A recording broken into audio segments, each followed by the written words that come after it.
Rightio, we are live, brought to you by Kelly+Partners, Melbourne. It's working now, so we're going to go with it. Modern marvels of the internet. It sometimes works, sometimes doesn't. As I said, Kelly+Partners, Melbourne, Paul Dobson, Dylan Barry proudly asked me to go around and promote some of the harness racing stables. Catching up with you two who fly underneath the radar quite a lot, and you're quite a unique stable. I interviewed Craig the other day, actually, with Thursday for Trots, another show that I do, and you train probably as a partnership, and yet you're two separate entities as well, aren't you? Yeah, pretty much. We've got different ideas and we bounce off each other, but yeah, doesn't always go in agreement, but after a while we'll work it out.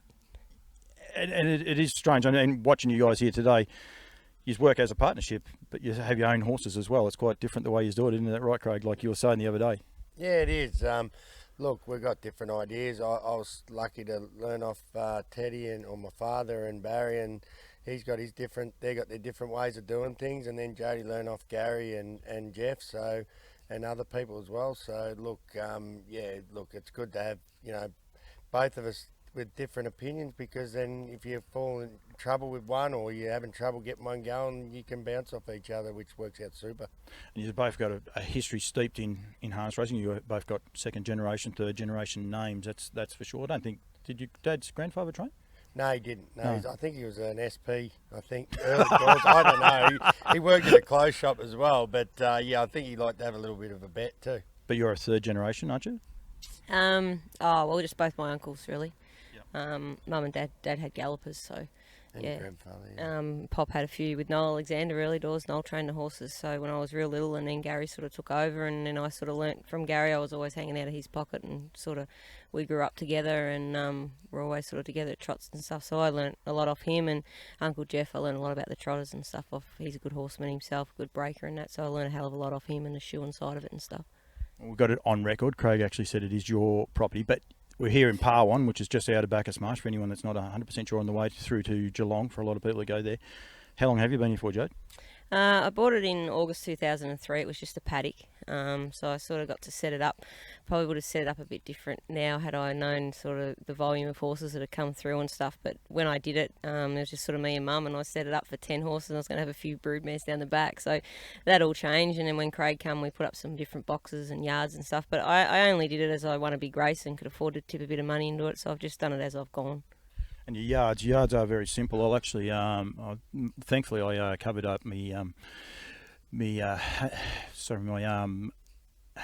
bald head. But your yards are very simple. They're nothing flash in any way. They're just quite a stock standard yard, but they work very effectively.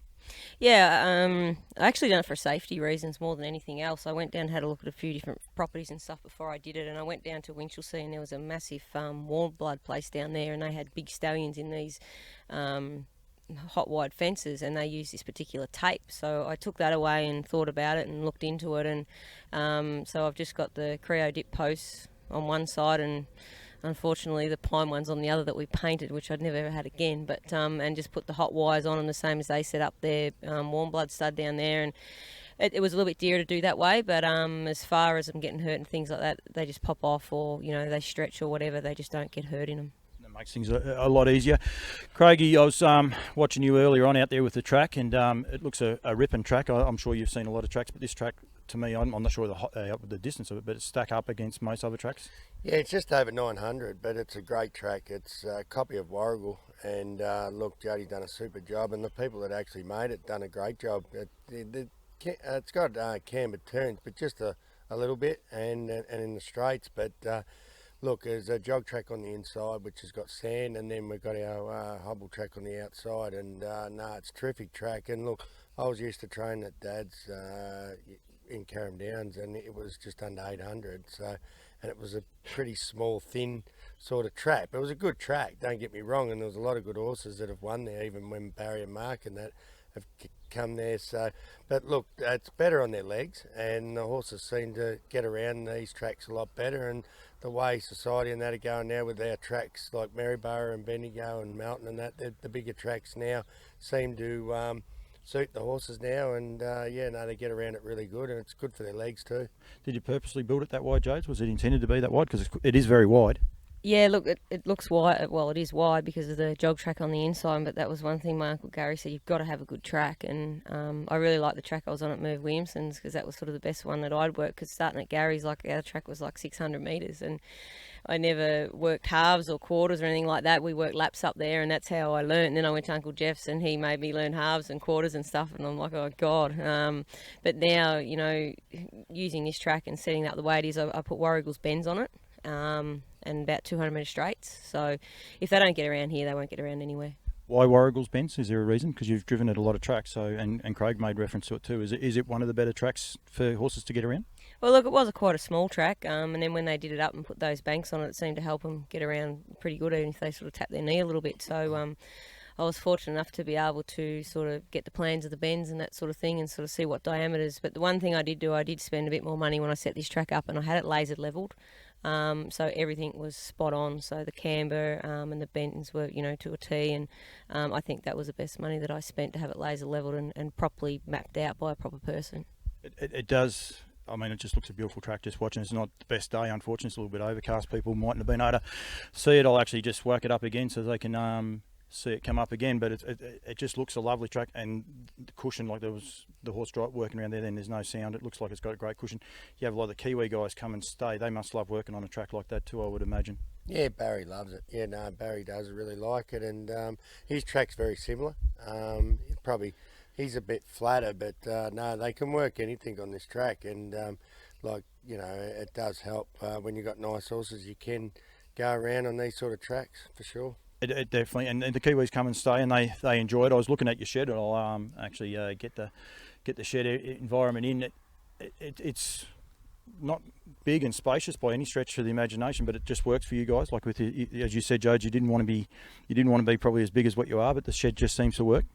Yeah, well, I initially built it. I just thought when you bought your own place, you could do whatever you like. I didn't know you had to wait for permits and all that, so I hit a bit of a stump there. But look, the shed, I initially just built it as a shed, and then I've extended it and put some 5-day yards walk in, walk out on one side, and added a feed shed sort of to the other side of it and a bit of coverage and things like that. But yeah, look, I mean, the developers have been chasing me for a couple of years, so if I go away and do it again, I'll do it different. But look, it's served its purpose. Like I said, when I come here, I built it for 10 horses, and it's had up to 40, so it's done its job. It is a very built-up area. There's a heap of roadworks going up the front, so there is developers actually knocking on the door a bit.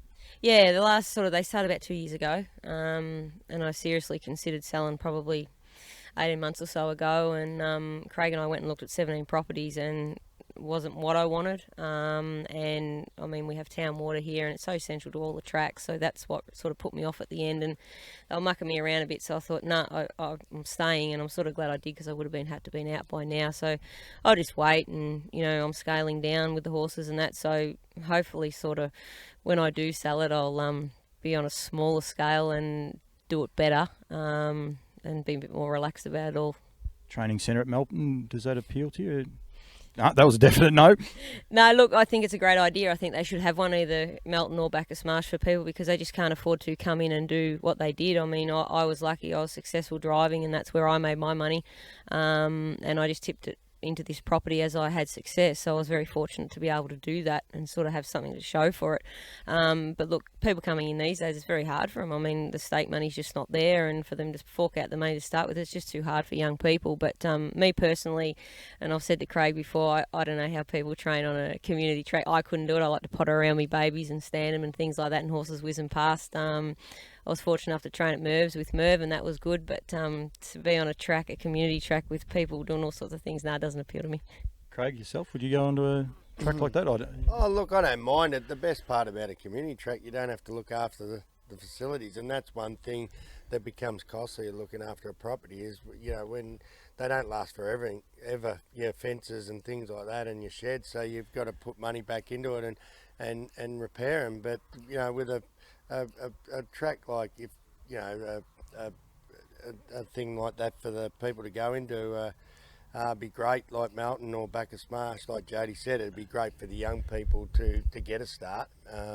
But look, when it comes to maintaining, you don't have to worry about them sort of places. But at the same time, Jodi's right, you sort of like to have your own privacy and try and just, the horses seem to be happy when they're in their own environment, without too much going on around them. So this is what's so good about this place. It's quiet.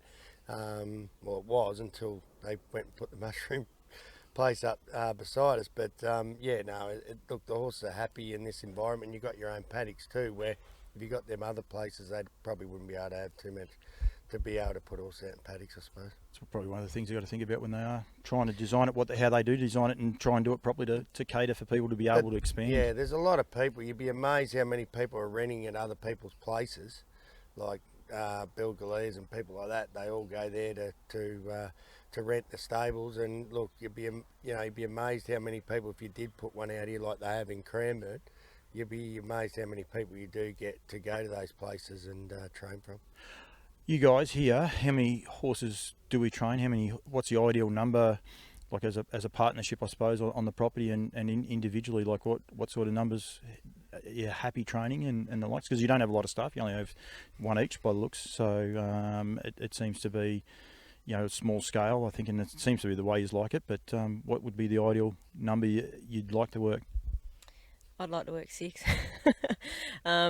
Look, we've had up to 40 here, and I hated it. It was just too many. I don't know how. I take my hat off to the big stables, how they do what they do and keep their finger on the pulse, because it's hard work. But I've sort of slowed down a bit, and when I got hurt, I had 23 in work, and I sort of had to cut down for obvious reasons. But at the moment, Punchy and I are doing 12. And that's enough for us two to do. But in the future, I'll probably sort of get down less. And I think in an ideal world, if the three of us sort of did sort of something like 18 or something like that, Craig, myself, and Punchy, I think that's sort of a goal that we sort of want to head to. And staff costs you a lot of money and that, and it's very hard to find good ones. And we're fortunate to have David. Yourself, Craig? No ambitions of training big numbers? Oh, I did with when Peter Chambers. I had about 25 in work, but I had staff then back then, and look, Scotty Phelan was with us at the time, and Whippet, who's now at Barry's too, and they were great. But look, they moved on once I got the stable down a little bit, and like Jodi said, it is hard to. You fluctuate, but one thing that I must admit that really sort of I get disappointed with. It's all right to have as many in work as you want, but the problem you got is, your owner's paying, and that's what becomes a burden on us, because we work till 6 at night, and sometimes we're getting home at 11, and look, you're working hard, and look, I sort of got to the stage where it just got too hard to try and keep an eye on trying to keep you got bills coming in, and you got owners sort of getting behind with their bills, so it made it very hard, and there'll be a lot of trainers that do agree out there, and so it's got to the stage where I've got really good owners, and I'm rapt to have them. And look, I put a lot of time and effort into just individually. So then if I have a small amount of horses, well, I can do them properly without trying to rush them. And like Jodi said, you take your hat off to Clayton Emma and people like that. It's just amazing that they can do that many, because I know that the headaches that they'd have trying to do a big team like that. So look, we've got the stage where we sort of want quality than quantity. Yep. And we can concentrate on doing them properly and looking after them individually. And look, a lot of them do take time, like old horses like Kiwi and my Kiwi Maiden. You've got to spend a bit of time, bring them in and do their legs and things like that. So that's what I'd like to do. That's why I've got the team down, and I enjoy it a lot better, From the outside looking in, you sort of are a little bit that way as well, the pair of yous. You seem to like your older paces, especially like we did talk about the trotters the other day, but you seem to have a little bit of a niche with your older paces. Jode, you seem to stumbled across unwittingly the trotters. Is that a fair, like, would you say that's the way you enjoy your older horses a little bit, Craig? I didn't mind the trotters, but then I sort of didn't have as many coming through. Jodi's got Martin Hahn at the Illawongs, and look, she's done a great job with all the trotters, because you need patience and time with them, and she's got patience, especially the ones that I know with Stardust last year. She just done my head in when Jodi was injured, and she's got a lot of ability, but in the end she'd go out one day and trot, and then one day she wouldn't. So that was the frustrating part, and you've got to be patient to be able to train trotters, I think. But I have got the patience, but it's a matter of getting nice trotters, and Jodi's been lucky enough to have them, and I've been lucky enough to have nice paces. But I have got a couple of trotters now, and actually the best part about them, they do trot, so that does help. But look, I can see that they do take time, and they can get a bit hot, the trotters, and you've just got to take your time with them for sure. Illawong horses, they can be a little bit hot and a little bit of a handful. And you were saying about getting patience. They must test the patience immensely, but they're very rewarding, especially like the Lunar Landing ones and even Illawong Byron, and by all accounts his brother after yesterday. But they can be very rewarding potentially on the racetrack anyway. Yeah, look, I've got to say Armstrong has taught me a hell of a lot from a training point of view. He's had all the ability in the world. He was, I would have to say, the quickest trotter I've sat on. I've sat on some good ones. I didn't do it in that, but for point-to-point speed, he was unbelievable. But he galloped and give him 100, and the patience that horse has taught me, and the different things he's taught me from just being the way he is. I mean, everyone thinks he's crazy. He's the kindest horse ever at home. He goes to the gate, and he just turns into this other animal. But he's taught me a hell of a lot with patience and things. And I hated trotters, and so did my Uncle Gary. And I always say bloody trotters, and I still do to this day. But where I'm at this stage in my life, I'm sort of happy to potter around with the young trotters, and I find them very rewarding when you get there. They're very frustrating too, and they give you some sleepless nights. But I've been lucky to win Group 1 races with them and a Redwood and things like that. Like, people go all their life and can't do that. So they've been very good to me. It's a lot of time and patience. I think I noticed the other night, actually it was last Saturday night, Illawong Byron galloped out and was never going to catch them. Didn't matter how slow. They actually went very slow in it as well, but was never going to catch them. You didn't actually let him go. Is that something that you've learnt from Illawong Armstrong? Like, I mean, you didn't try and chase, but you didn't seem to actually. Quite often you'll see people out the back, they'll still say, well, you've got to have a hit out because it's a fast work. Whereas for mine, watching him, you just seem to just say, right, I'll complete the course and go away. Is that something that a horse like Armstrong did teach you?